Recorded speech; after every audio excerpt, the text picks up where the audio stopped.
Good afternoon everyone. तो last class में हमने थोड़े से क्वेश्चन किए थे, तो इसमें भी करेंगे क्योंकि कॉन्सेप्ट्स क्लियर होना जरूरी है।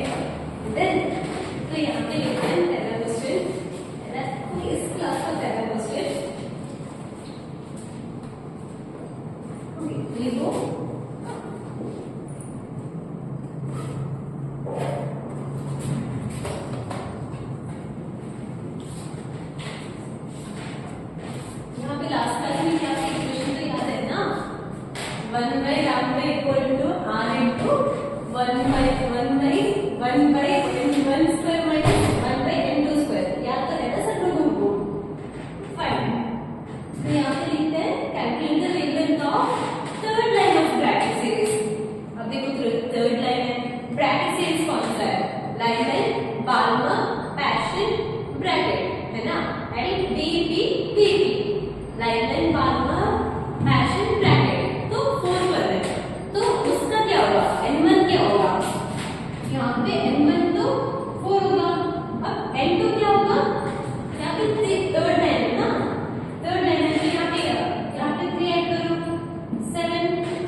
Bracket series for hydrogen spectrum.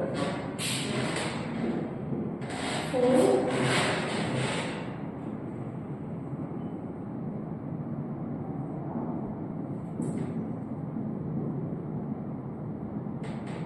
Hydrogen spectrum ये हुआ।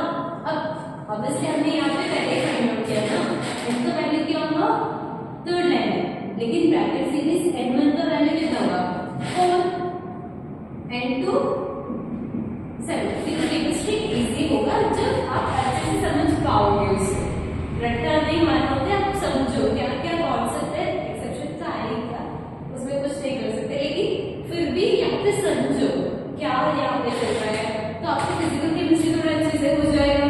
उसके बाद ऑर्गेनिक, उसमें भी थोड़ा सा आपको दिमाग लगाना है। फाइन, यहाँ पे ये करते हैं पहले, ये हुआ calculate the wavelength of third line of bracket series for hydrogen spectrum। Equation लिखो, क्या है, 1 by wavelength equal to r into 1 by n1 square minus 1 by n2 square ना। देन ये हुआ r क्या, वो बाद में देख लेते हैं क्योंकि यहाँ पे वेवलेंथ फाइंड आउट करना है ना। अगर वेव नंबर फाइंड आउट करना होता तो यहाँ पे डायरेक्टली 109678 लिखते, लेकिन यहाँ पे क्या करना है, वेवलेंथ फाइंड आउट करना है। तो यहाँ पे क्या होगा, 1 by r he find out करना है, 1 by r से हमें मल्टीप्लाई करना होगा यहाँ पे। तो यहाँ पे क्या आ जाएगा, यहाँ पे सॉल्व कर लेते हैं। यहाँ पे 1 by n1 स्क्वायर, 4 का स्क्वायर कितना है भाई 16 ना, 16 माइनस 1 by 49, ये हुआ 1 by 60 माइनस 1 by 49। तो यहाँ पे कितना आएगा, equal to 33 r divided by 784। यहाँ पे ये मल्टीप्लाई करके देखो और कितना है देखो, आ रहा है ना यहाँ पे 33 r divided by 784। ये हुआ इसका डिफरेंस डिवाइडेड बाय इसका मल्टीप्लिकेशन, वो हो गया। अब क्या है यहाँ पे, ये क्या है, 33 r equal to 1 by lambda है ना, 33 r divided by 784 equal to 1 by lambda. हमें क्या फाइंड आउट करना है, लैम्डा। तो यहाँ पे क्या हो जाएगा, lambda equal to 784 divided by 33 multiply by 1 by 1।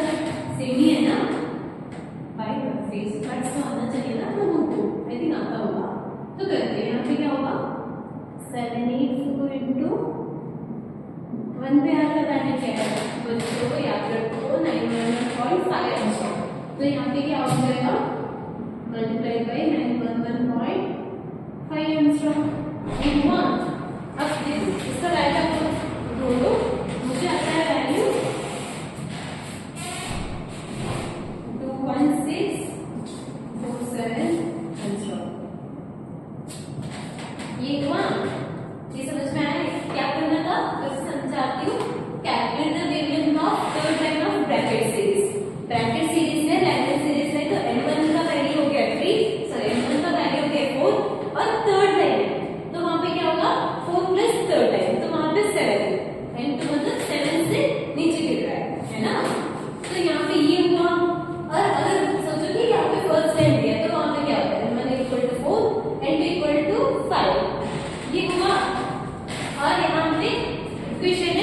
1 by lambda equal to r into 1 by m1 square minus 1 by m2 square। अब देखो यहाँ पे वेव नंबर होता तो यहाँ पे r का वैल्यू 109,678 लिख देते, यहाँ पे सब्स्टिट्यूट करते, लेकिन हमें क्या करना था, राइट? देखो 1 by r का वैल्यू ऑलरेडी पता है 911.5 एंगस्ट्रॉम, ये तो पता ही है ना, ये बहुत सिंपल है इससे, तो ये हमने यहाँ पे सब्स्टिट्यूट किया और यहाँ पे ये निकाला। फाइन, जरा चेक करो कि आपके भी आंसर सेम आते हैं कि नहीं। Okay,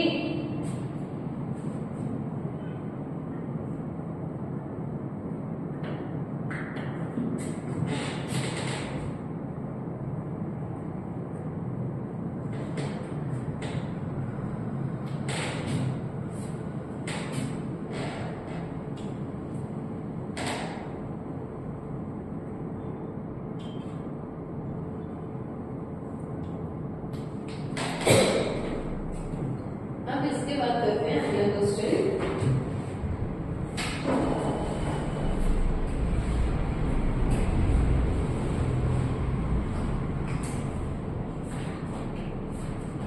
okay, calculate the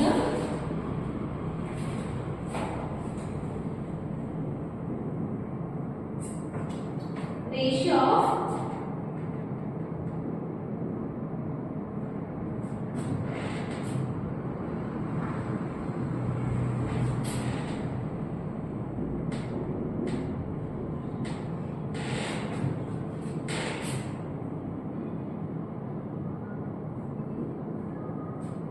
maximum wavelength of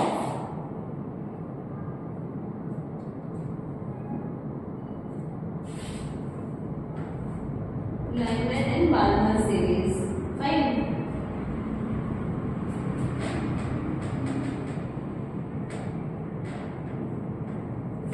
Lyman and Balmer series। यहाँ पे हमें क्या करना है, रेशियोस निकालना है इसका, lineman and maximum wavelength. Maximum wavelength कहाँ पे होगा, पहले पढ़ा था ना, लिमिटिंग लाइन का शॉर्टेस्ट वेवलेंथ, और जो हमारा फर्स्ट लाइन होगा किसी भी सीरीज का फर्स्ट लाइन होगा वो होगा maximum wavelength of that series, है ना। तो यहाँ पे क्या कर रहा है, हम क्या कर रहे हैं, फर्स्ट लाइन निकाल रहे हैं किसका, लाइनमैन का, और यहाँ पे बाल्मर सीरीज। तो पहले लाइनमैन का निकालते हैं। ओके, यहाँ पे क्या आ जाएगा, n का वैल्यू कितना होगा, फर्स्ट लाइन है ना, फर्स्ट लाइन, तो यहाँ पे n1 equal to 1, n2 equal to 2, तो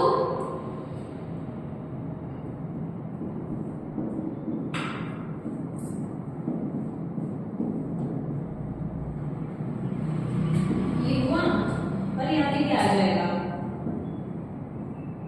3r/4, वो भी 1 by लैम्डा है जो हमारा लाइमैन सीरीज है। ओके, सेम बाल्मर सीरीज का भी निकाल लेते हैं, उसका क्या आ जाएगा, 1 by lambda B equal to Balmer series है, तो r इंटू 1 by, यहाँ पे n का वैल्यू क्या होगा, 2 है ना, बाल्मर सीरीज है ना, n1 का वैल्यू होगा 2 और n2 का वैल्यू होगा 3।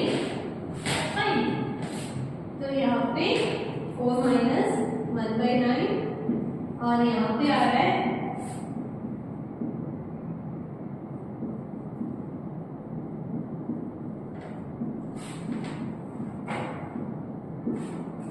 ये हुआ। अब क्या करना है, हमें रेशियोस निकालना है ना, तो यहाँ पे जब सॉल्व करोगे तो यहाँ पे आ जाएगा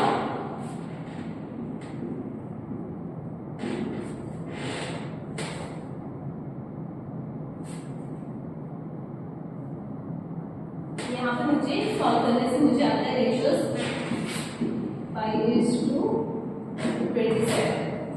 अब जरा सॉल्व करो और देखो यहाँ पे आपको सेम आंसर आ रहा है कि नहीं आ रहा है।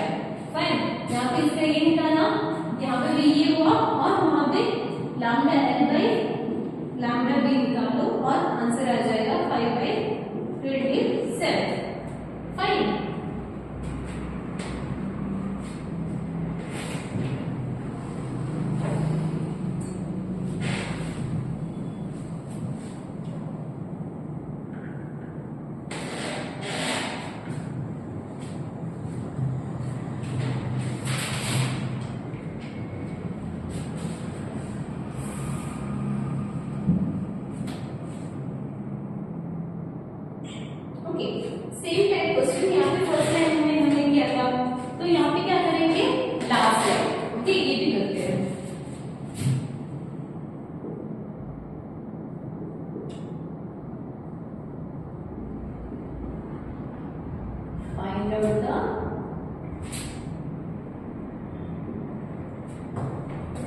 ratio of the wavelength of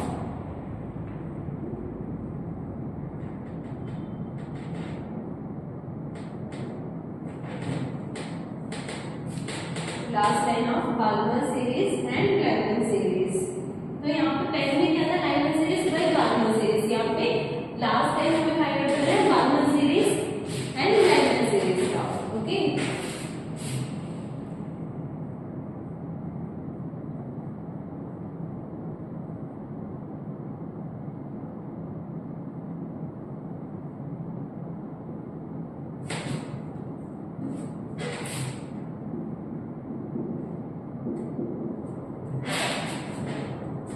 पहले इक्वेशन हमारा 1 by lambda equal to क्या था, 1 by lambda equal to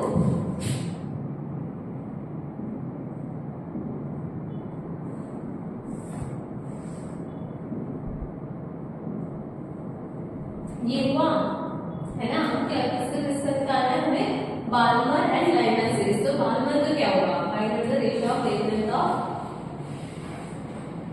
last line के जितना मुझे होता wavelength of last line of Balmer and Lyman series. ये हुआ। तो पहले लिखते हैं यहाँ पे क्या होगा, लाइमन सीरीज के लिए 1 by lambda इक्वल टू क्या हो जाएगा, इक्वल टू r इंटू क्या लास्ट लाइन ना। तो यहाँ पे क्या आ जाएगा, सेम ना, r ही आ जाएगा, क्योंकि यहाँ पे क्या होगा 1 by 1 minus 1 by infinity equal to r। तो यहाँ पे क्या आ जाएगा, यहाँ पे वेवलेंथ निकालना तो है। तो यहाँ पे क्या लिखते हैं, like lambda equal to 1 by r। Fine, ये हुआ। अब क्या करना है, हमें निकालना है बाल्मर सीरीज। बाल्मर सीरीज में क्या होगा,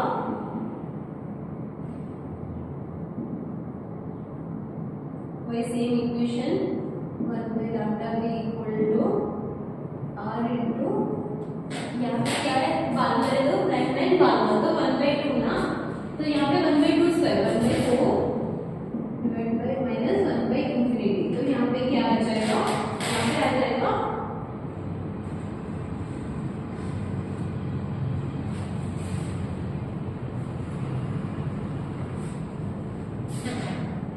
lambda b equal to, okay, 1 by lambda equal to r by 4 और lambda b equal to lambda b equal to 4 by r। Easy है। अब क्या करना है, lambda b by lambda l निकालो, क्योंकि यहाँ पे पहले बाल्मर एंड लाइमन सीरीज का हमें रेशियो निकालना है। तो यहाँ पे क्या हो जाएगा, यहाँ पे लिखना है 4 by r divided by 1 by r, cancel हुआ, इस टू 4 by r, 4:1 रेशियो आता है। एक बार चेक करो अच्छे से, इसे बताती हूँ। यहाँ पे क्या करना है, find out the ratio of the wavelength of last line of last line ना, मतलब लिमिटिंग लाइन। ये भी याद रखो, लिमिटिंग लाइन मतलब लास्ट लाइन जो इंफिनिटी से आ रहा है, जो इंफिनिटी से आ रहा है। और डिपेंड करता है कि कौन सा आर्बिट्ररी होगा, कि सीरीज पे डिपेंड करेगा। फाइन, तो यहाँ पे दिया है बाल्मर एंड लाइमन सीरीज। एक काम करो, अब यहाँ पे बाल्मर एंड लाइमन की जगह ब्रैकेट ऑफ करंट या ब्रैकेट ऑफ पैरेलल वैसे रख दो, उससे आप अच्छे से क्वेश्चन तैयार करो। ओके, यहाँ पे क्या हुआ था, सेम इक्वेशन, ये जो इक्वेशन है बहुत इंपॉर्टेंट है, याद करो। और यहाँ पे मेनली यहाँ पे देखो रेशियोज निकालने, तो ऑब्वियसली वहां पे क्या r तो कैंसिल आउट ही होगा, बाकी का निकालना है। r सब्स्टिट्यूट मत करो, यहाँ पे वो गलती मत कर देना, r सब्स्टिट्यूट नहीं करना होता है। फाइन, ये हुआ। लाइमन का पहले आप बाल्मर का भी निकाल सकते हो, इसका भी निकालो, कोई भी चलेगा। और जो इंफिनिटी से आ रहा है, ये 0 हो गया, यहाँ पे बाकी जो बचा है उसका रेशियो निकालो। डन, ये हुआ ना। हम जाते हैं नेक्स्ट क्वेश्चन पे।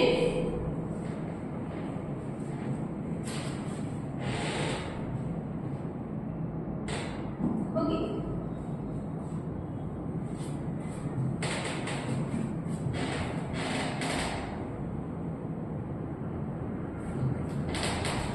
ये क्वेश्चन होने के बाद फोटोइलेक्ट्रिक इफेक्ट देखेंगे। आपको बताइएगा क्या होता है फोटोइलेक्ट्रिक इफेक्ट, वो देखेंगे।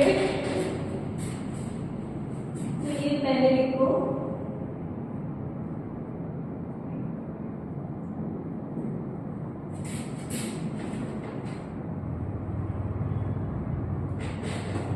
कैलकुलेट द फ्रीक्वेंसी ऑफ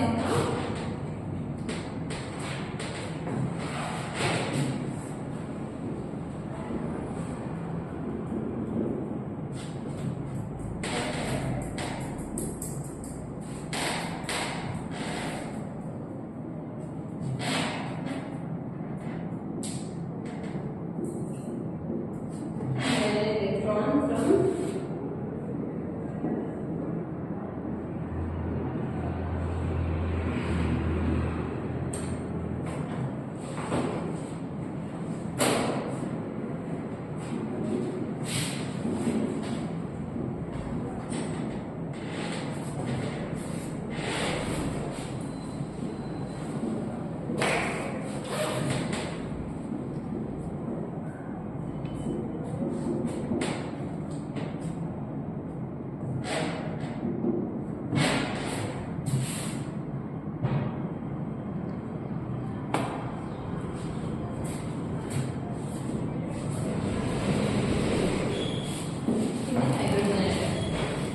थोड़ा बड़ा लग रहा है, नहीं इजी तो है। यहाँ पे क्या करना है, फ्रीक्वेंसी फाइंड आउट करनी है of the spectral time when an electron from fifth Bohr orbit. देखो भाई यहाँ पे डायरेक्टली इनटू दिया है ना, वही तो हमने पढ़ा था कि इनटू क्या था, कि कहाँ से कहाँ तक गिर रहा है, कहाँ से गिर रहा है, राइट। तो यहाँ पे directly from fifth Bohr orbit, मतलब इनटू का वैल्यू है 5। ये एनवर निकाल लेना to the second Bohr orbit. यहाँ पे गिरा है सेकंड बोर ऑर्बिट, तो कहाँ पे गिर रहा है, सेकंड बोर ऑर्बिट में। तो ये क्या हुआ, बार्मर सीरीज ना, बार्मर सीरीज एंड पे गिर रहा है। सब कनेक्ट करो भाई, एक दूसरे से सब कनेक्ट करो। कहाँ से गिर रहा है वो, कहाँ पे गिर रहा है वो, ऐसे याद करो, राइट। तो N1 हुआ 2, अब तो निकाल सकते हो, लास्ट क्लास में हमने निकाले थे, राइट। वहाँ पे क्या करना है, पहले वेक्टर निकालो। इसके लिए इक्वेशन क्या है, 1/λ इक्वल टू r इंटू क्या आ जाएगा, 1/n1 square minus 1/n2 square. यहाँ पे गलती मत कर देना, यहाँ पे n मत लिख देना, यहाँ पे n1 स्क्वायर माइनस यहाँ पे n2 स्क्वायर, वो हुआ। इसके बाद क्या करना है, इसके बाद सिंपल है भाई, यहाँ पे क्या होगा, r into 1/2 square minus 1/5 square, है ना, 2 स्क्वायर और 5 स्क्वायर, है ना। यहाँ पे ये हुआ और मुझे आता है आंसर। यहाँ पे देखो, यहाँ पे क्या हुआ, तुम डायरेक्टली भी निकाल सकते हो। तो यहाँ पे मुझे आ रहा है 10⁶। देखो यहाँ पे मैंने जस्ट मल्टीप्लाई कर दिया इससे, मतलब 109,678 है ना, उससे मैंने मल्टीप्लाई कर दिया। दूसरे जो 911 है ना, उससे भी तुम मल्टीप्लाई कर सकते हो, फाइन। अब क्या करना है, फ्रीक्वेंसी निकालना है, या तो है ना c/λ। ये तो याद है, c का वैल्यू क्या है, 3 इंटू 10⁸ मीटर पर सेकेंड ना। और यहाँ पे भी ये आ रहा है 2.30 इंटू 10⁶। सॉल्व करो और मुझे मिल रहा है answer 6.9 into 10⁻14 hertz. Fine, frequency है तो ऑब्वियसली हर्ट्ज ही होगा, बिल्कुल। तो यहाँ पे मुझे आंसर मिल रहा है 6.9 इंटू 10⁻14 हर्ट्ज पे। तो एक बार चेक करो कि आपको भी सेम आंसर मिल रहा है कि नहीं मिल रहा है। फाइन, ये तो हो गया। अब देखेंगे फोटोइलेक्ट्रिक इफेक्ट। तो पहले तो रिवाइज करके कुछ याद तो नहीं होगा। यहाँ पे क्या पढ़े थे, राइट, सीरीज ना, याद तो होगा ना कि एक पहले याद करो कि यहाँ पे रेडियस कैसे निकालते हैं, हाइड्रोजन लाइक स्पीशीज और कौन से, hydrogen, helium plus, lithium 2 plus, beryllium 3 plus, वैसे वैसे जाएगा, राइट। इसमें सिर्फ एक इलेक्ट्रॉन जिसमें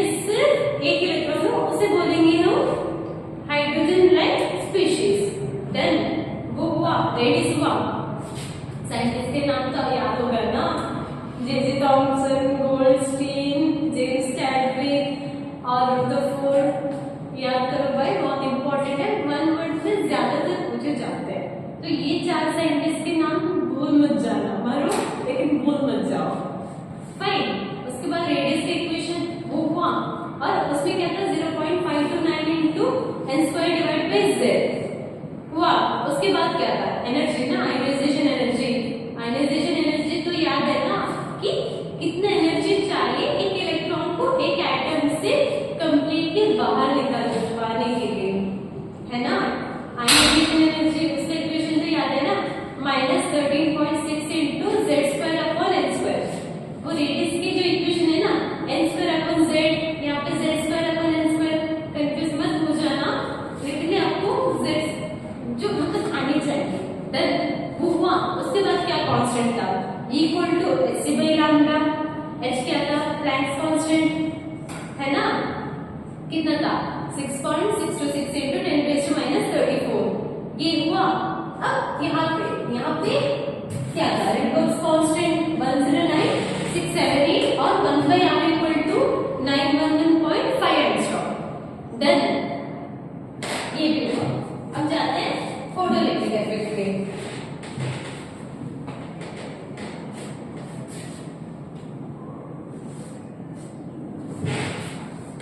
चैप्टर आधा भी नहीं हुआ है, बहुत कुछ हम सीखने के लिए। ऑर्बिट क्या होता है, उसके बाद शेल क्या होता है, सबशेल क्या होता है, एक शेल का क्या शेप है वो भी है, और इलेक्ट्रॉन डेंसिटी कहाँ पे पाया जाता है वो भी है, और इलेक्ट्रॉन फिल करने का भी रूल्स है वो भी आ रहे हैं। तो ये अच्छे से पढ़ लो अभी से। फाइन। वो मार्कर फिर मेरे को तो देखते हैं फोटोइलेक्ट्रिक इफेक्ट। ओके, इसके बाद भी बहुत कुछ आने वाले हैं, तो ये तो पढ़ लो। ये अच्छे से पढ़ोगे तो मतलब आधा चैप्टर तो कवर हो जाएगा। अब देखो जो आगे वाला आना चाहिए उसमें थोड़ा कॉमन सेंस रहता है भाई। ये चैप्टर केमिस्ट्री स्ट्रक्चर का जो आधा चैप्टर है ना, वो की कैसा आयनाइजेशन एनर्जी, कांस्टेंट वगैरह वो है। उसके बाद आने वाला है वो थोड़ा डिफरेंट है, बहुत डिफरेंट है। उसमें पढ़ेंगे ऑर्बिट, सबशेल्स वगैरह वो सब पढ़ेंगे। ओके, तो अब देखते हैं फोटोइलेक्ट्रिक इफेक्ट क्या होता है।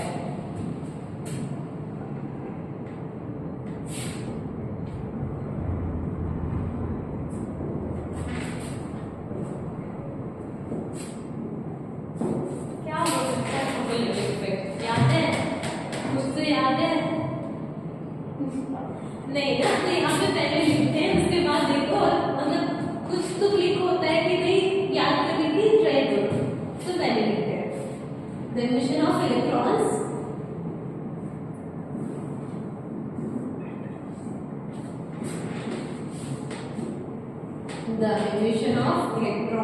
from the surface of a metal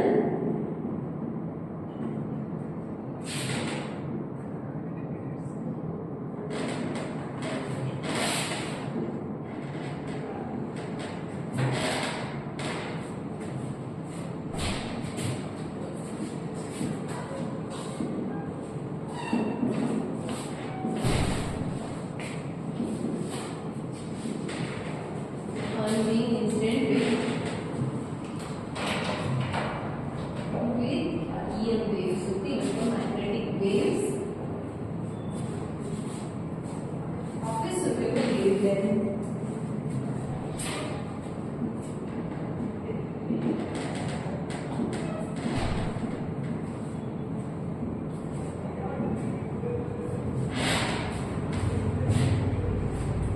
Okay, तो यहाँ पे क्या था, emission of electrons from the surface of a metal on being incident with EM waves of a suitable wavelength. याद तो है ना, वही एक्साइट ही हो रहा है लेकिन एक्साइट होके बाहर जा रहा है,